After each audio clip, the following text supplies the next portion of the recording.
판단이 될지 저희는 지켜보겠습니다. 문희상 전 비대위원장에 대한 조사 압박을 해오고 있습니다. 저희도 살펴봤습니다만 그렇게 할 일이 아닌 것으로 저희는 판단하고 있습니다. 야당에 대한 탄압으로 판단하고 있습니다. 오늘 또한 권은희 의원에게 위증으로 검찰이 기소할 태세입니다. 그렇게 할 일이 아니라고 저는 생각합니다. 야당 탄압 저지대책위원회가 있었습니다. 신공안 탄압 저지대책위원회로 바꿔서 좀 더 광범위한 의원들의 문제의식을 담아서 새롭게 이루어지고 있는 이 정부의 공안 탄압에 대해서 정면으로 맞서 있습니다. 어제 국민정보지키위원회 국정원 민간인 해킹 의혹 사건에 대한 1차 분석 결과를 다 지켜보셨습니다. 새로운 게 나오고 있습니다. 개인용 컴퓨터 IP 3개가 추가로 확인됐습니다. 그중에 분당에 있는 PC에 대해서는 해킹 공격이 감염 성공했다고 하는 얘기입니다. 400기가에 해당하는 많은 이메일 자료를 바다에서 배 찾듯이 하고 있습니다만 이런 정도의 내용들이 나오고 있습니다.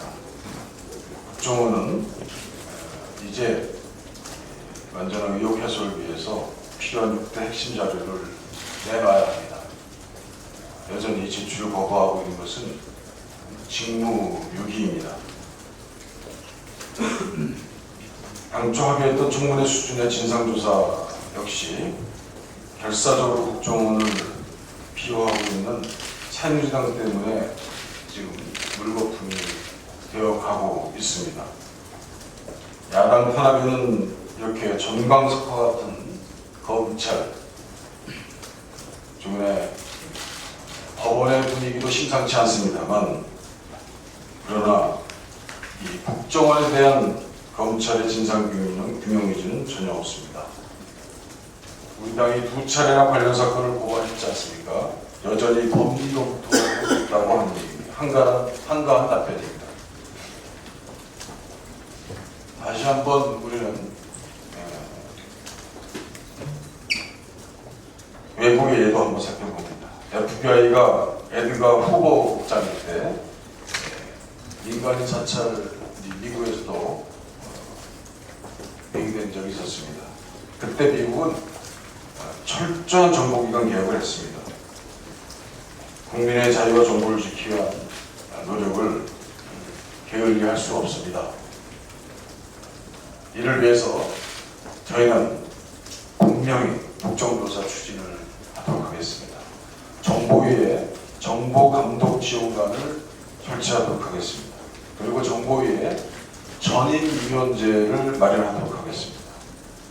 사이버 안전대책본부를 구성하겠습니다. 국민정보보호와 국정원에 대한 민주적 통제 강화를 위해서 반드시 이것을 관철시키겠습니다. 아베 정권의 과거사 지우기 갈수록 심각해지고 있습니다. 반성과 사죄라고 하는 아베 강화 발표에 맞춰서 홈페이지에서 삭제한 것을 봤습니다. 그 부인은 페이스북에 신사참배 인증샷까지 올렸습니다. 10년간 국내 언론에서 논란이 된 망원 1위는 아베, 일본 망원 주제는 위안부라고 합니다. 한국언론재단 빅데이터 분석 결과를 보면 아직도 아베 망원과 위안부 문제가 현재 진행형이라는 것이 참담합니다. 아베 정부는 사죄 거부와 역사 왜곡에 대한 해외 언론 비판에 주목해야 해야 합니다. 역사를 정면으로 바라봐야 합니다. 정말 진심으로 호소합니다. 영국 일간지 가디언, 독일 공영 국제방송 등도 새롭지도 충분하지도 못한 사죄라고 아베를 질타한 것을 외면하고 있는 것 같습니다. 국제사회 비판과 들끓는 민심과는 달리 지나치게 후한 평가를 내린 박근혜 정부의 외교 무능이 또 도마 위에 올랐습니다. 정부의 안이한 태도와 미온적 반응을 보면 도대체 이 정권에 대한 대외외교 방향성에 의심케 합니다.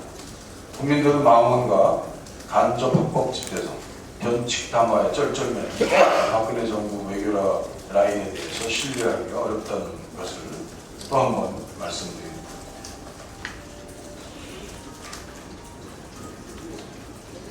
당정청의 속도전 펼치듯 노사정의 사회적 대타협에 찬물을 끼얹고 있습니다.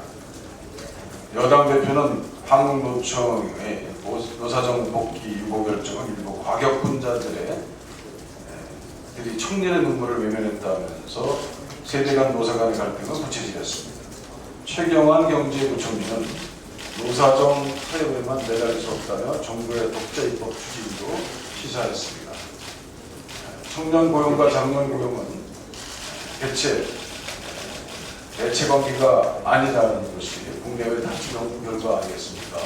OECD 신일자리 전략 보고서를 보면 조기 퇴직을 유도하기 위한 청년 고용 확대 정책이 오히려 청년 실업을 확대시켰다고 하고 있습니다. 그래서 2006년에 이미 해당 가설을 폐기했습니다. 경총은 임금 피크제 도입을 마련된 재원으로 2016년에서 19년 사이에 18만 2천 개의 청년 일자리 창출이 가능하다고 하는 것, 이것은 거의 현실성이 없는 얘기입니다. 모든 근로자가 60세까지 일할 수 있다는 가정부터가 현실성이 없기 때문입니다. 고용노동부 장관 출신 방한남 노동연구원장도 중고용자 고용 증가가 청년층 고용을 감소시킨다는 증거가 없어서 세대 간 고용 대체 가설이 성립하지 않는다. 거꾸로 양자 간 보완 관계가 강하다는 연구 결과를 발표한 적이 또 있습니다. 임금 피크제는 빈곤 피크제임이 밝혀졌습니다. 새누리당 주장은 틀립니다. 임금 피크제는 청년 일자리 창출의 모양이 결코 아닙니다. 정리해고와 임금 상감 수단으로 악용돼서 중고용 자영업자와 비정규직을 양산시킵니다. 서민과 중산층의 빈곤을 결정에 이르게 될 바로 이것이 빈곤 피크제라고 저는 명명합니다. 앞으로 좀 더 인내심을 갖고 사회적 대타협을 견인해서 노사정에서 모두 의견을 나누고 이에 대한 거짓된 주장, 합리적인 방향에 대해서 의논하도록 하겠습니다. 예, 이상입니다. 예, 수고하셨습니다. 다음은 최재천 정책의 의장님의 말씀이 있겠습니다. 예, 최재천입니다. 두 가지를 말씀드리겠습니다. 청년 문제는 그저 일자리만의 문제가 아닙니다. 세대 간의 문제도 아닙니다. 그러나 가족 문제일 수는 없습니다. 과연 한국 사회가 다음 세계로 지속 가능할 수 있을지 여부를 판단하는 결정적 징후입니다. 그래서 청년 문제 해결은 포괄적이되 집중적이어야 하고 경쟁적이되 차별적이어서는 안 됩니다. 기회는 공평해야 합니다. 과정은 공정해야 합니다. 부모의 권력, 부모의 경제력, 부모의 학력이나 출신 지역이 청년의 운명을 결정하는 사회는 전 근대입니다. 봉건주의 단죄입니다. 그리고 계급의 세습입니다. 그런데 불행하게도 한국 사회는 청년 자신의 경쟁력보다는 부모의 경쟁력이 청년의 경쟁력을 대신하고 부모의 사회경제적 지위가 청년의 사회경제적 지위를 대체합니다. 그 결과 같은 세대 내에서 격차가 확대되고 분열은 가속화되고 있으며 처절한 위험 사회에 도달하고 있습니다. 한국 사회는 이런 방식으로 남북 분단, 동서 분단에 이어 사층적으로 분단되고 있습니다.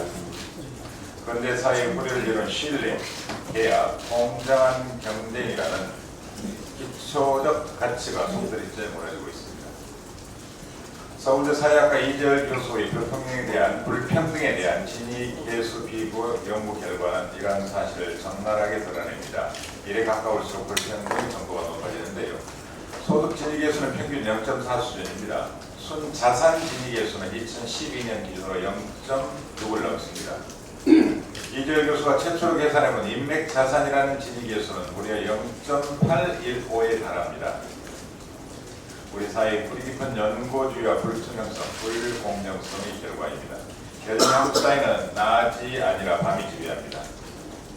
첫째로 한국 사회는 기득권층의 근본적 성찰이 필요합니다. 고통과 연민의 공감 능력을 회복해야 합니다.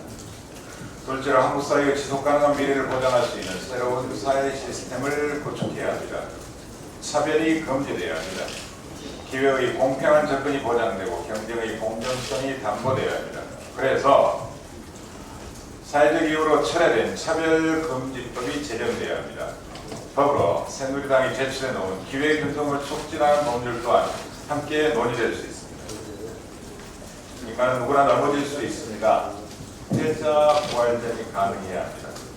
어느 누구도 자신의 부모를 선택할 수는 없습니다. 자신의 의지와 무관한 결정으로 한 인간의 운명이 결정되고 부와 권력과 명예가 세습적으로 주어진다면 이는 결코 근대가 아닙니다.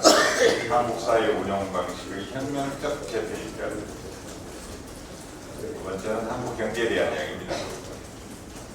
지난 일주일간 중국 경제 리스크가 커졌습니다. 중국의 주가가 요동치고 있을 뿐 아니라 위안화 평가 절하 이후 환율의 움직임이 불안정합니다.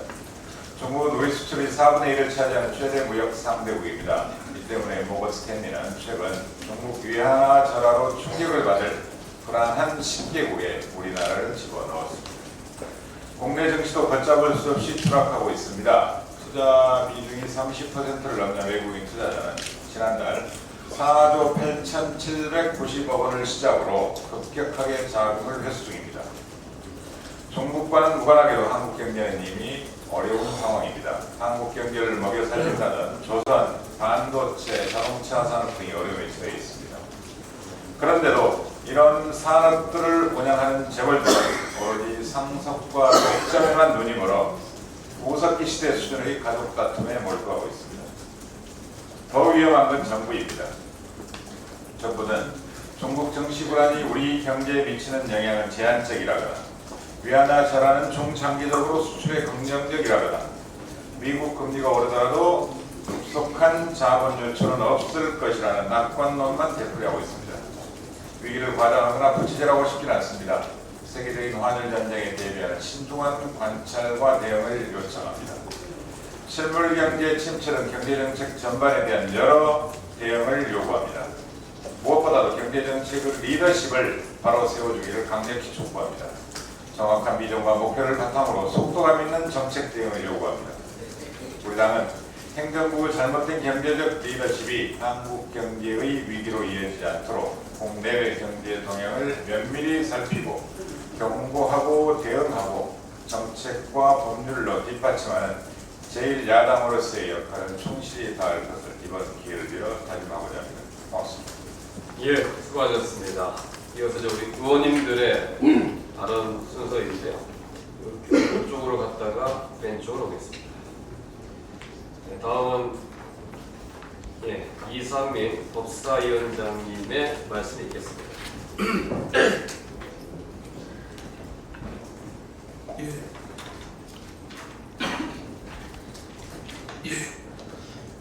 한명숙 대표에 대한 판결은 분명히 국민과 정의가 또 역사가 눈을 부릅뜨고 지켜보고 있다는 점을 다시 한번 상기합니다.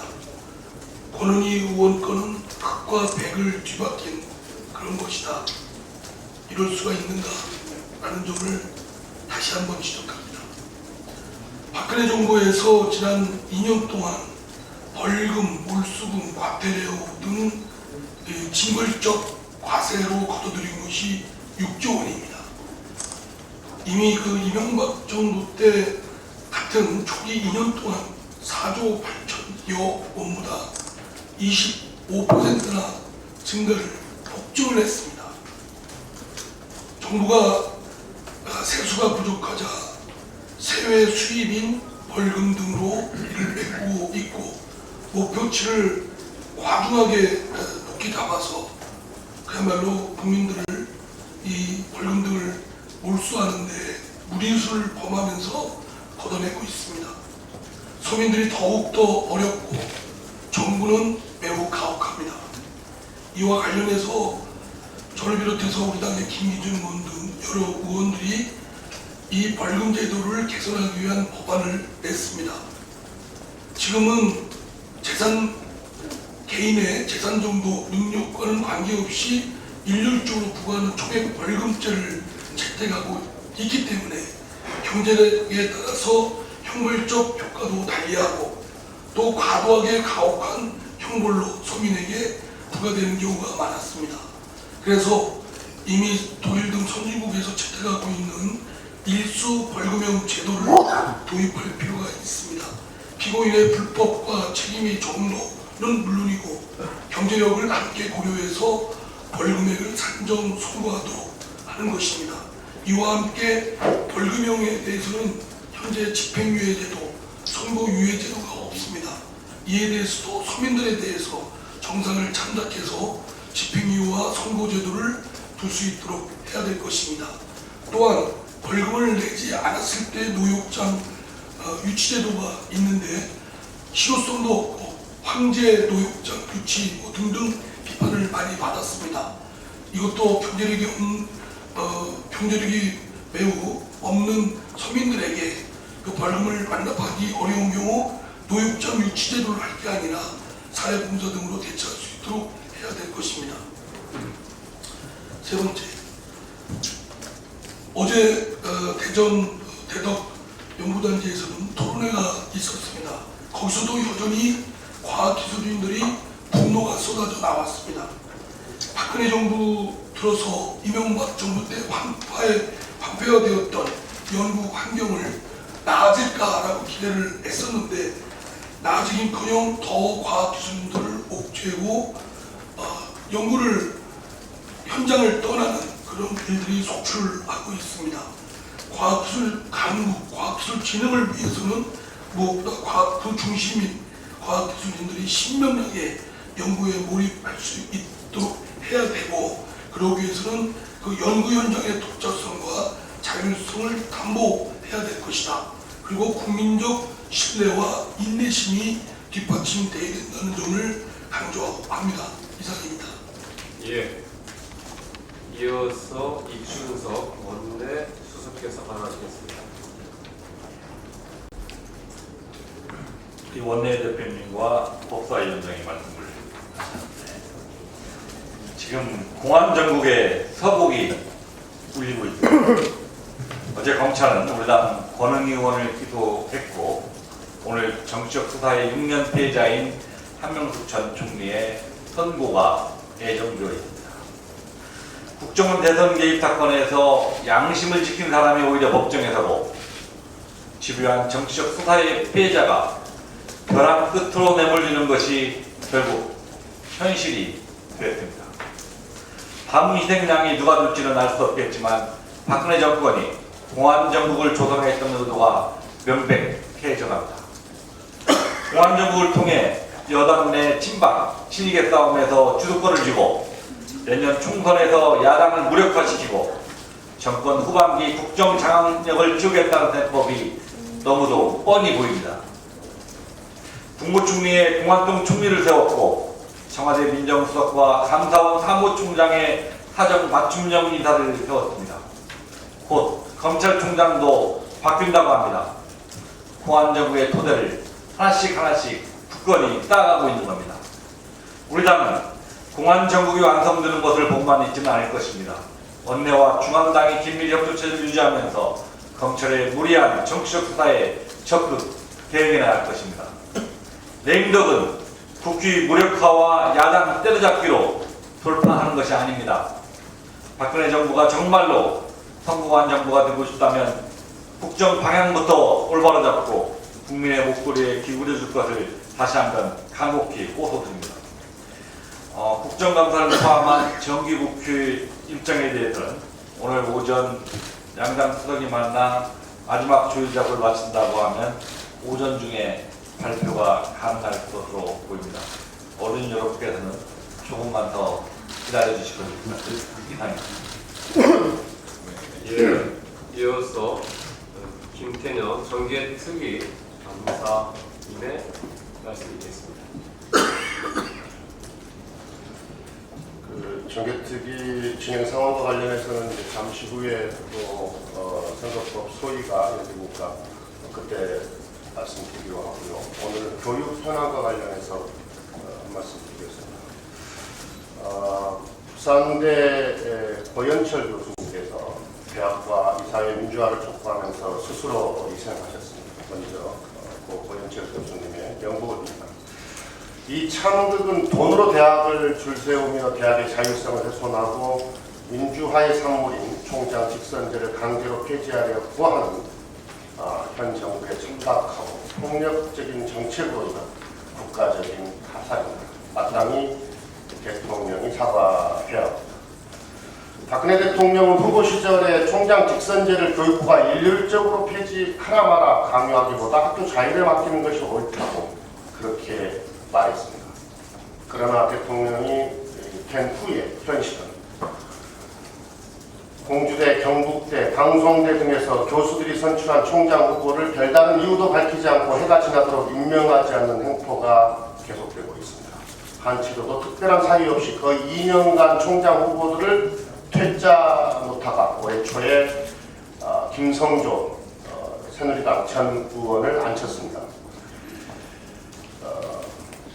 각종 재정 지원 철회 압력으로 국립대학의 총장 직선제를 간선제로 바꾸는 작업을 진행하고 있습니다. 국립대학의 총장직을 정권의 전리품으로 생각하지 않는다면 있을 수 없는 일입니다. 박근혜 정부 들어 대학 구조 개혁과 평가를 통한 관료적 지배는 심각한 수준에 이르렀습니다. 관료주의가 대학의 위상을 무너뜨리고 교수 사회를 위축시켰습니다. 대학 교육의 개혁과 비전을 도외시한 채 재정 지원을 도구로 대학을 줄세우고 길들이려 하고 있습니다. 그 결과 대학의 근본 영역인 기초학문, 순수학문은 위축되었고 대학과 교수들은 대학 평가의 순위를 높이기 위한 보여주기식 서류 작성에 매달리고 있습니다. 대학은 역사적으로 어떤 권력이나 정치로부터 구속당하지 않고 시대와 사회에 대해 자유롭게 말하고 연구하고 비판할 수 있는 상학탑이었습니다. 이를 통해 사회의 건강성을 유지할 수 있었습니다. 이것이 대학의 존재 이유입니다. 정부는 자본주의와 관료주의로 대학을 짓밟는 일을 중단하고 대학의 자율성을 보장해야 합니다. 다행히 부산대는 총장 직선제를 유지하기로 했습니다만 부산대만의 문제가 아니라 모든 대학의 문제입니다. 박근혜 대통령과 정부는 이번 참극을 불러온 당사자로서 깊이 반성하고 고인에 대해 사죄해야 합니다. 이와 함께 대학 자율성을 훼손하고 민주주의를 부정하는 대학 통제 정책들을 당장 중단해야 할 것입니다. 이어서 신재원 의원님 말씀입니다.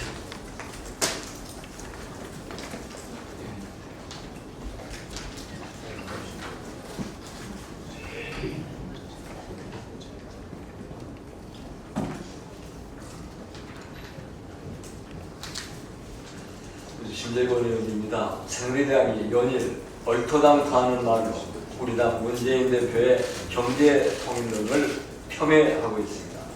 북한의 지뢰 도발에 대해 엄중히 책임을 물으며 그러나 바람직한 남북관계 발전 방향을 경제 통일로 제시하고 이제라도 오이사회를 해제하여 우리의 경제 활로는 물론 남북 공동 번영과 평화를 구축해 가자는 게 무슨 허죽이며 무슨 도발에 대한 보상이란 말입니다.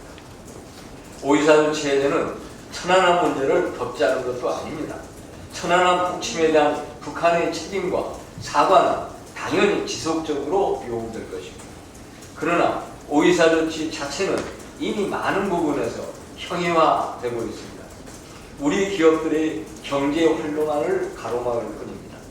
나진아산 프로젝트와 같은 우리 정부의 기획 또한 가로막히고 있습니다. 남북관계 악화는 중국이나 일본과의 관계에서도 커다란 손실을 가져오고 있습니다. 5.24 체제는 무력 충돌 위협에까지 치닫는 지금의 남북관계를 일거에 대화 국면으로 바꿀 수도 있을 것입니다. 그동안 많은 여당 의원들도 5.24 조치 해제를 요청해왔습니다. 이제 당리당략적 사고를 버리고 김무성 대표도 우리와 함께 정부의 5.24 조치 해제 건의에 나서줄 것을 바랍니다. 북핵 문제 해결에 있어서도 육자회담 교착에 비추어 우리 당 문재인 대표가 제안한 남북 간, 북미 간 2+2 회담 개최는 획기적 돌파구가 될 수 있을 것입니다. 정부가 적극 나서줄 것도 촉구합니다. 권은희 의원 기소권에 대해서도 한 말씀 드리자고 합니다. 국정원의 댓글 개입 사건은 있을 수 없는 헌정유린 행위였고 국기문란 행위였습니다. 국가기관이 이러한 행위를 자행한 것입니다. 우리 권은희 의원은 공직자의 입장에서 헌정질서 수호를 위해 직무에 성실히 임했을 뿐입니다. 이제 검찰의 이번 기소 운운은 글자 그대로 정치 탄압이고 또 하나의 국가문란 행위라고 규탄하지 않을 수 없습니다. 즉각 검찰은 이러한 잘못된 행동을 취소해 주기를 바랍니다. 이상입니다. 예, 수고하셨습니다. 이어서 임내연 정조위원장님의 말씀드리겠습니다. 네, 임내연 의원입니다. 오늘은 국정원 해킹 사건과 권은희 의원 사건을 토대로 과거에 유전 무죄 그랬는데 지금은 여권 무죄 야권 유죄라는 그러한 매우 바람직하지 못한 상황에 대해서 말씀드리고자 합니다. 먼저 국정원 해킹 사건에 관해서 말씀드리겠습니다. 우리 당 국민정보지키기위원회에서 국정원이 해킹을 시도한 국내 개인용 컴퓨터 IP를 3개 추가 파악을 했습니다. 국정원장이 국내 개인에 대한 해킹은 전혀 없다는 데 대해서 자기 직을 걸겠다고 했지만은 드러나는 진실은 내국인에 대한 해킹이 있다는 쪽으로 가고 있습니다. 검찰은 이 사건을 공안 2부에 배당을 했습니다. 이 부서에는 국정원에 파견간 경험이 있는 검사가 일하고 있는 부서입니다. 해당 검사는 2014년 2월부터 2015년 2월까지 1년간 국정원의 법률보좌관으로 파견가서 공안 수사에 대한 조언도 하고 법률 자문을 했습니다. 그 외에도 그 지휘 라인에 유사한 경험이 있는 지휘 책임자가 있습니다. 그러므로 수사의 공정성과 객관성을 확보하기 위해서는 특수부 팀으로 가는 등 수사 부서를 교체할 필요가 있습니다. 검찰이 국정원 해킹 사건에 수사 의지가 있다면 지금 당장 해당 통신사에 보관되어 있는 자료를 압수해서 수사를 해야 합니다. 박근혜 정권에 있어서 수사는 위험해야 경우가 많습니다. 잘 아시는 대로 성완종 리스트 사건이 그렇고 국정원 대선 개입 댓글 사건에서 실제 위법한 상관의 명령에 따른 국정원 심리전단 직원 전원을 걸기도 했고요. 최근 검찰 체제에서 오랜만에 제대로 좀 기소를 했던 것을 그 이후에 제대로 공소유지를 하지 못한 것인지 의도적으로 회퇴한 것인지 일시 항소심 법원이 올바로 법정 구속을 하고 선거법 위반 적용을 많이 했는데 다시 대법원에서 파기환송하는 이러한 것에서 검찰과 법원이 어떻게 소리 결과적인지 아닌지는 몰라도 함께해서 위협하는 가는 방법이 가고 있지 않은가 생각이 듭니다. 이번 해킹 사건만은 철저하게 수사를 해야 할 것입니다. 이 사건은 우리 당 법사위원들을 통해서 수사 과정에 공정성과 객관성이 담보되는지 신속하게 진행되는지 철저히 지켜볼 것입니다. 다음 권은희 의원 모의 위증 기소에 관련해서 말씀드리겠습니다. 당연히 수사 기소 처리해야 할 것은 어려운 채 무리한 수사를 해서 야당 탄압으로 볼 수밖에 없는 사례들이 적지 않은데 대표적인 게 권인희 의원 모해위증 기소 관련입니다. 조직적인 국정원의 대선 개입에 대해 수사를 하던 경찰이 대선 직전에 혐의가 없다고 기습적으로 발표한 부분과 관련해서 오약이 있었다는 것을 권인희 당시 수서경찰서 수사과장이 용기와 야를 가지고 양심선언을 했던 것입니다.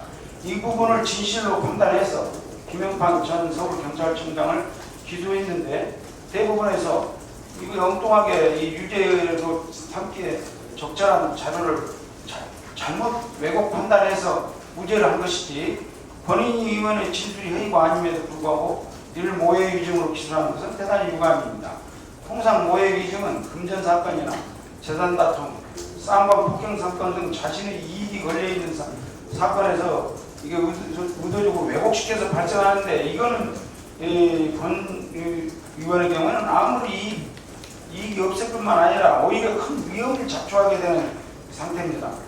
그런데 나머지 사람들은 모두 이 사건 수사 축소 은폐에 함께 책임을 져야 할 공범적 위치에 있는 사람이기 때문에 스스로의 입장을 위해서나 자기 상사를 위해서 허위 진술을 하기에 충분한 이해가 있습니다. 그래서 진술의 신빙성을 따지면 이해관계가 걸려있는 그런 경찰 관계자들보다는 아무런 이해관계가 없고 오히려 위험에 처하게 되는 권인희 의원의 진술의 신빙성이 있습니다. 야당으로서 작금의 수사 과정을 보면 야당 탄압으로 볼 수밖에 없습니다.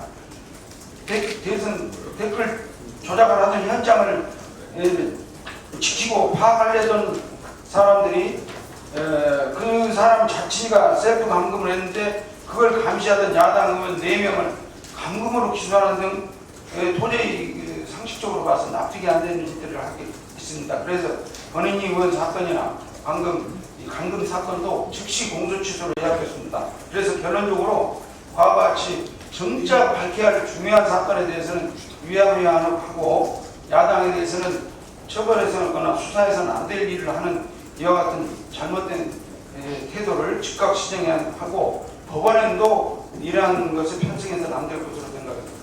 이상입니다. 네, 여당 무죄, 야당 무죄. 네, 최민희 의원님 말씀 있겠습니다.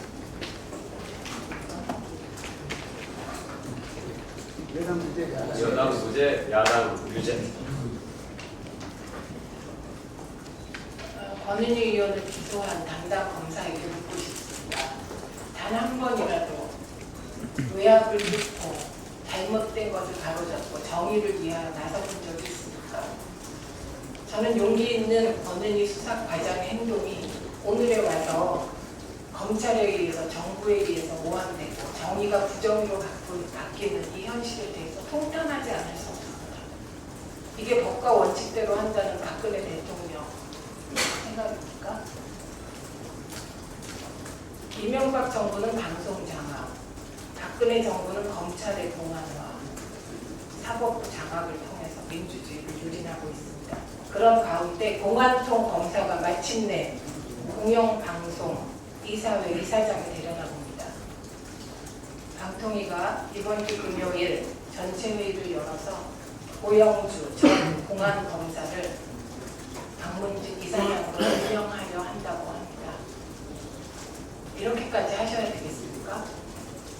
방송을 이렇게까지 장악하지 않으면 정권을 유지할 자신이 없으신 겁니까? 야당을 탄압합니다. 근데 애매모호하게 탄압합니다. 이럴수록 언론의 역할이 정말 지대하다고 생각합니다. 국회의원의 잘못에 대한 지적을 언론인들 해주십니다. 잘못한 거 고치겠습니다. 더 잘하겠습니다. 그런데 최소한 언론은 객관적이고 공평하려고 신용은 하셔야 될 것 같습니다. 저는 이번에 우리 당 윤은경 의원님 청탁 전화 사건을 접하면서 윤 의원께서 왜 저러셨습니까? 이 안 좋은 언론 환경 속에서 왜 저러셨습니까? 정말 속이 상했습니다. 그런데 이후에 이어진 언론의 3대 왜곡에 대해서 말씀드리지 않을 수가 없습니다. 첫째, 윤 의원 딸이 경력 특혜로 입사되었다는 건 사실이 아닙니다. 윤 의원 따님은 신입사원으로 입사했습니다. 이 부분 왜곡한 언론들 시정해 주십시오. 두 번째, 윤 의원 딸을 뽑기 위해서 애초 법무팀 변호사를 선발할 때 한 명을 선발하겠다고 공고했다가 2명으로 바꿨다? 이거 사실 아닙니다. 당시 채용 공고 보십시오. 채용 인원은 1명이 아니라 0명으로 되어 있었습니다.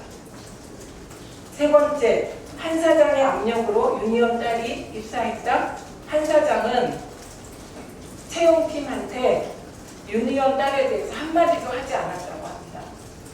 이 세 가지 왜곡하신 언론들은 미리 알아서 이 보도 바로잡아 주십시오. 그리고 저희 꼼꼼하게 모니터해서 할 수 있는 대응을 하도록 하겠습니다. 이건 새누리당 김태원 의원 아들 취업 특혜 의혹입니다. 얼마나 많은 언론들이 이 부분 제대로 보도하셨는지 저 묻고 싶습니다. 이 김태원 의원 아들 취업 특혜 의혹은 밖에서 제기된 게 아닙니다. 이건 변호사들이 제기한 사실입니다. 우선 첫째 의혹이 친분 관계입니다. 이 김태원 의원과 정부 법무공단 이사장이 18대 국회에서 고양시 덕양갑을 나란히 당선된 아주 깊은 친분 관계가 있다는 겁니다. 두 번째, 이게 가장 큰 의혹인데 기준을 변경했다는 겁니다. 애초에 5년 이상의 경력 변호사를 채용하기로 해놓고 경력을 바꿔서 그냥 법조 경력자를 했습니다. 세 번째 의혹, 편의를 제공했다는 겁니다.